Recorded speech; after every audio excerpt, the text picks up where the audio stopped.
What's up YouTube, welcome back to the review of the Scram 411. So you might be wondering why a review this time. Yeah, of course, before Royal Enfield breaks many other news for this year, let me actually make a review about this motorcycle. I have been using this motorcycle for a few days by now, and I'll give you a general idea on where this motorcycle is actually fitting. And I'd honestly tell that this motorcycle actually is very underrated for the purpose it is. So this is the Scram 411. Royal Enfield actually introduced this motorcycle last year, and I'm very surprised to see that very less motorcycle on the road. But let me give you what exactly this motorcycle can do and where this actually fits in. So to look at the styling, actually this is basically a slightly different version of the Himalayan. If you look at the head section, the front is 19-inch wheel on this one, and so that makes the Scram 411 more road oriented friendly. So in the past few days I was actually riding this motorcycle inside city. The reason is because this motorcycle actually belongs for the road use. Road use in the sense you can use it for urban commuting, be it bad roads, be it good roads. If you want to do a little bit of highway touring, you can do that, and whenever you want to hit this kind of places and all, that's also doable. Today I'm not actually off-roading, but in general I'm telling the purpose of the motorcycle. So if you look at the styling, actually this kind of a paint scheme looks good. This is the first time Royal Enfield actually bought in these kind of flashy colors and later been inspired to the Hunter. So if I have to give me a feedback about the headlight, then I have to say that the headlight throw is really good. It's a halogen unit. It is really good during night. You don't really need an auxiliary light unless if you are really going for some off-roading. By the way, all the lights on this motorcycle, the headlight, the tail light, the indicators, everything are normal halogens only, no LED lights. See, this is actually a commuter oriented seat in a way that you are having a lot of room to sit here. So if you are a taller guy, you can actually push towards this side and sit, and the comfort of the seat is also really good. So to give you a feedback about things which I see over here, first of all, the brakes are good. Suspension is actually taking up a lot of things when I was riding in the city, and I have to say that the suspension is actually tuned onto a softer side for a comfortable city and highway ride. Now let's sit on the motorcycle and see. So yeah, it's not at all a tall motorcycle. You can see that I have almost planted foot on both sides, and the handlebar is actually wide. We can feel that, and the switches on the handlebar are actually basic. So here we have the pass switch, the high beam and the low beam, the indicator and the horn, and on this side we have the engine kill switch, caution lamp, ignition, and here we have an I button. So if we turn on the dial, this also packs in basic information. So here we have the fuel gauge and the gear position indicator, time, odometer, and if I press this I button, I'll see trip A, trip B, odometer. That's basic. And we have the trip and navigation here. So if you pair your phone here, you can have turn by turn navigation. So let's go for a ride and talk about this motorcycle more.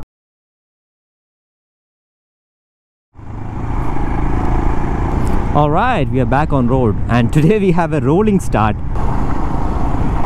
So let me show the power delivery first. So if you notice, what you see is like we have ample amount of torque in the low end, and the mid-range is also very powerful. So this kind of a motor is actually very comfortable if you are running in slow speeds, in the sense city riding, or if you are riding on a highway and you don't need too much of gear shifting and all, you'll be mostly liking this engine. By the way, it's a 5-speed gearbox, and in the 5th gear actually, when you ride out on highway at a speed of 80 to 90 km, there's absolutely no vibration. The motorcycle is actually very calm. You can see that the engine itself is not making any sort of sound or noise. And if you are riding inside city, you can in fact live inside the city in the 3rd gear or in the 2nd gear without much gear shift, be it you are riding alone or you are riding with a pillion. So that's the feedback from the engine. And my most favorite thing on this motorcycle is the suspension. As I said, this time actually I was riding for the way it has to be ridden and places it has to be taken. So when I was riding inside the city, I mean, it's rainy season and a lot of bad roads. Even this road itself has a lot of undulations, but you don't feel anything in my voice because the suspension is actually soaking everything, be it the front suspension or the rear suspension is actually very good. And when it comes to the braking is also very good. I really don't have any issues while using this brake. So when we do the hard braking and all, there is not too much dive.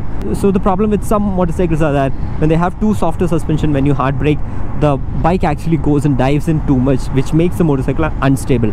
So on this one, I don't really feel that. Even though the suspension is onto a softer side, the dive is not too much. It is actually holding up well even in emergency braking situation.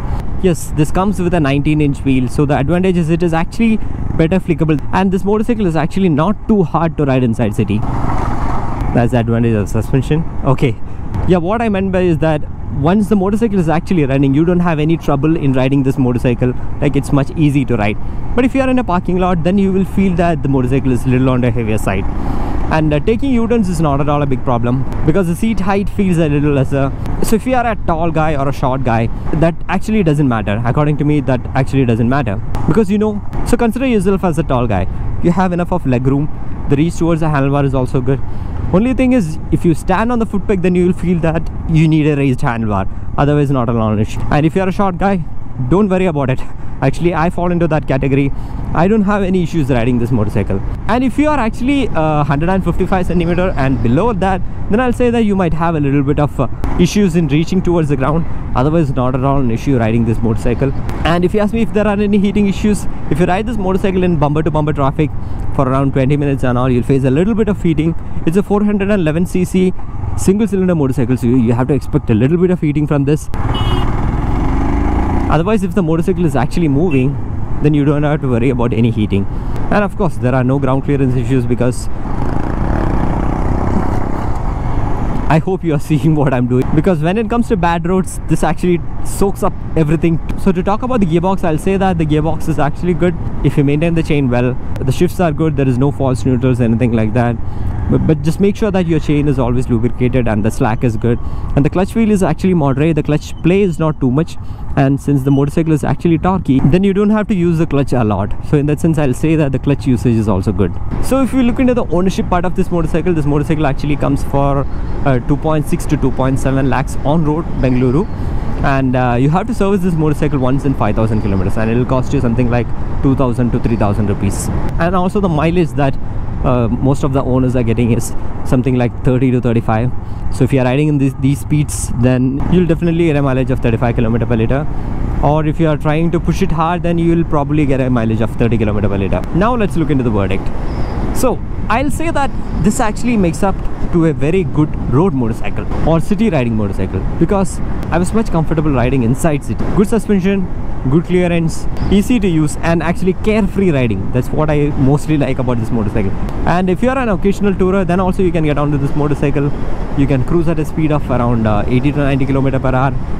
It's very comfortable at these speeds. No vibrations, no heating issues. Definitely, if the motorcycle is actually running, there are no heating issues. Occasional touring is also good. So in that way, I'll say that this is an all-rounder motorcycle. And when people actually ask me a good city motorcycle, that too a carefree motorcycle to ride inside city, and this is actually one of the first motorcycle which comes to my list. So that's my take on the Royal Enfield Scram 411. And if you have any doubts on this motorcycle, do let me know in the comment section. So if this video has helped you, show some love in the form of likes and comments. See you in the next video. Until then, bye bye. This is actually a very perfect road for the Scram 411. Unfortunate that I don't have an open road to show you some power. Yeah, we do have.